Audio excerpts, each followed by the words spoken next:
Ya, kita masih melanjutkan dialog kita pagi ini dan Bang Indra, kalau kita lihat kan tadi 20 Oktober 2014 ini ulang tahun ke-50 Partai Golkar. Lalu ini kan sepertinya perpecahan ini merujuk kepada memang betul-betul perpecahan partai secara keseluruhan. Ini Anda tanggapannya?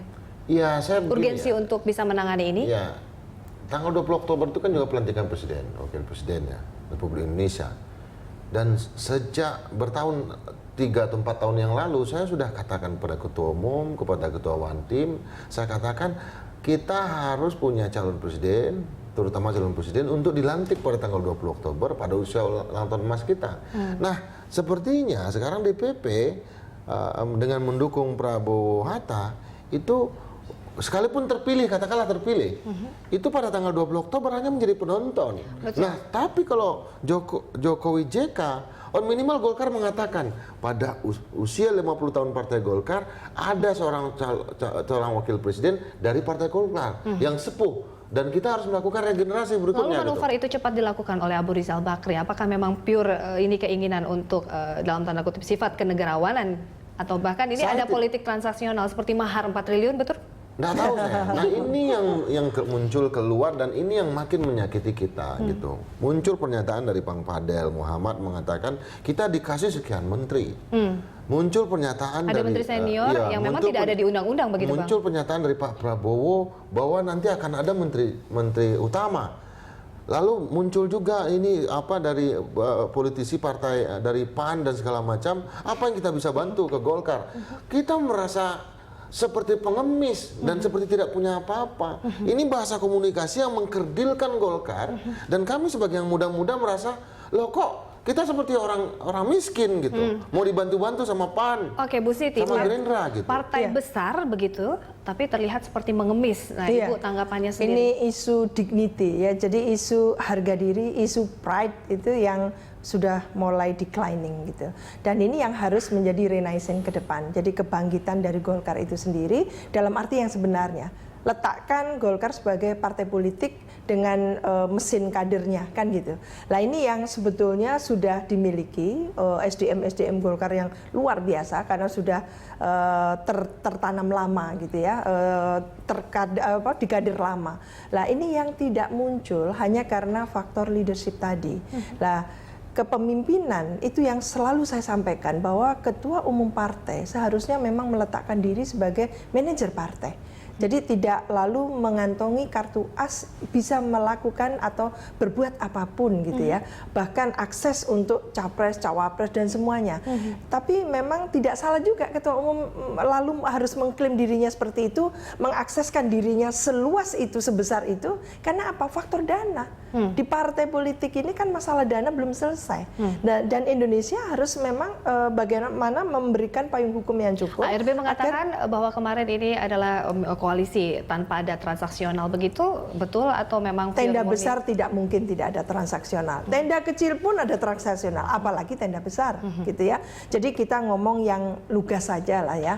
Tidak perlu ada semacam ditutup-tutupi seperti itu, bahwa transaksional itu tak terbantahkan. Lalu ini bagaimana Ibu bisa menyatukan? Soalnya ini kan ada persoalan yang mengemuka dua kaki di satu partai besar. Ini bagaimana? Ya, ini juga ujian terakhir menurut saya bagi Golkar, apakah dengan uji coba ya, politik bermuka ganda atau double standard seperti ini akan menguntungkan Golkar.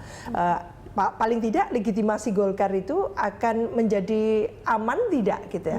Menurut saya ke depan kalau Golkar tetap dengan satu kebijakan bahwa dia aman bermain di beberapa kaki dan sebagainya, itu justru salah, karena masyarakat tidak akan menghargai siapapun yang bermuka ganda, siapapun yang membohongi publik. Lah itu yang kita inginkan, memang kembali kepada esensinya, yaitu pilar demokrasi. Inilah partai dengan pilar demokrasi yang kita harapkan di internal partai itu juga ada regenerasi yang cukup gitu, sehingga tidak ada dominasi dari angkatan-angkatan yang justru memperlambat gerak langkah Golkar untuk menjadi paling tidak pilar utama bagi demokrasi di Indonesia. Bang Indra, ini perpecahan kan terjadi terbesar mungkin sepanjang sejarah, dan juga ini dicatat sejarah kali pertama Golkar tidak mengusung capres dan cawapres dari internal partai begitu. Nah, apa urgensi untuk meredam dari perpecahan ini?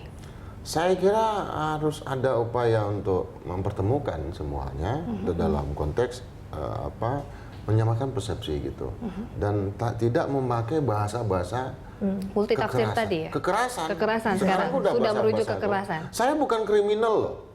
Saya bukan Tapi kriminal. Saya bukan begitu ya? koruptor. Saya hanya berbeda sikap dalam memandang berbeda tafsiran, dan saya katakan Pak Yusuf Kalla adalah kader, dan dalam ADRT Partai Golkar itu kader itu nomor 1, nggak ada urusan dengan yang lain. Pokoknya kader, dia udah mengabdi sama partai, dia punya kartu anggota, apalagi mantan ketua umum, kok tidak diakui sebagai orang Golkar, tapi orang lain yang diakui gitu.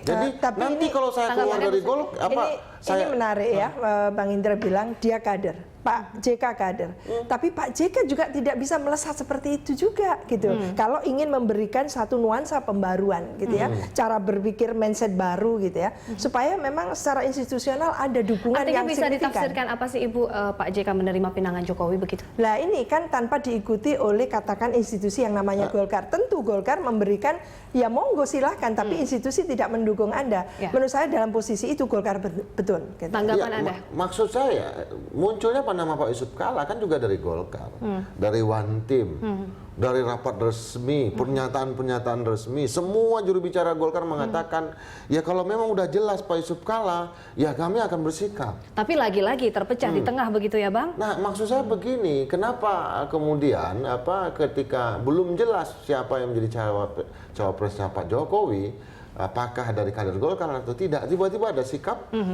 yang sudah duluan gitu untuk mendukung katakanlah Prabowo Hatta gitu. Ini yang memunculkan split seperti ini. Menurut saya kalau ini tidak disikapi dengan cara yang arogan oleh DPP, menurut saya biasa-biasa saja. Tapi kalau ketika ini dimunculkan satu sikap punya kekuasaan, mereka punya kekuasaan kami tidak, ya no problem bagi kita. Kita nggak muda, masa depan kita masih jauh. Ini selanjutnya nih Bang, dalam tanda kutip barisan sakit hati ini terkait dari tidak menyatunya beberapa fungsionaris Partai Golkar, ini akan kemana begitu? Apakah akan munaslup atau akan ada tindakan lain? Kita akan setia di Golkar, dan kita tetap toh juga hanya mengundurkan diri dari jabatan, kita tetap punya kartu anggota, kita udah punya pengalaman masing-masing, punya jabatan masing-masing, no problem. Tetapi ini akan menjadi catatan serius kita untuk menentukan arah kepemimpinan partai ke depan. Terakhir tanggapan Abu Rizal Bakri terkait ini perpecahan, Anda melihatnya atau tanggapan dari Abu Rizal? Bang Abu Rizal Bakri itu wise ya, dia orangnya sangat bijak ya. Dia panggil kita dan memberikan kita pilihan dan memberikan kita pandangan, tentu menjelaskan juga. Tetapi pada gilirannya kan kita juga harus bersikap, karena kami yang ada 30-an orang ini, ada 50 sekarang berkembang ke daerah-daerah, itu anak-anak muda semua, penguasa lapangan gitu. Jadi kalau memang kami tetap respect sama Pak Abu Rizal Bakri. Baik, Ibu Siti, ini terakhir closing statement seperti apa ini dinamika yang terjadi dan urgensinya? Iya, ini sudah terlanjur ya, soliditas Partai Golkar sudah terlanjur dipertaruhkan, dan publik sudah melihat sendiri gitu bahwa Golkar tidak sulit gitu ya, masing-masing dengan caranya, dan ini bermain dengan double standard tadi betul-betul tidak menguntungkan Golkar. Jadi ini hentikan. Ke depan tidak perlu ada kader-kader apalagi elit ya, seniornya itu yang melesat-melesat seperti itu. Harus ada kesepakatan domestik itu seperti apa di Golkar, sehingga ketika yang bersangkutan keluar dan bahkan memang dikehendaki oleh publik justru didukung. Lah ini empati Golkar itu ada terhadap rakyat. Kalau rakyat mengatakan memang si Wulan itu yang bagus, lah ini diakomodasi karena beberapa pilkada yang berlangsung di daerah, di sejumlah daerah menunjukkan bahwa Golkar kalah gitu ya. Calon-calonnya kalah. Ini berarti empati Golkar terhadap kebutuhan masyarakat, aspirasi itu tidak terlalu besar. Nah, ini yang sudah harusnya disudahi, sehingga ada satu perubahan pola atau kebijakan dari Golkar supaya satu sisi harus solid, sisi yang lain memang harus memberikan semacam wadah mekanisme untuk menyelesaikan silang pendapat, konflik dan sebagainya itu dengan cukup matang lah gitu. Karena memang sebetulnya pribadi seperti ini kan matang. Ini tipenya memang orang muda, kalau digencet semakin ini dan semakin muncul gitu.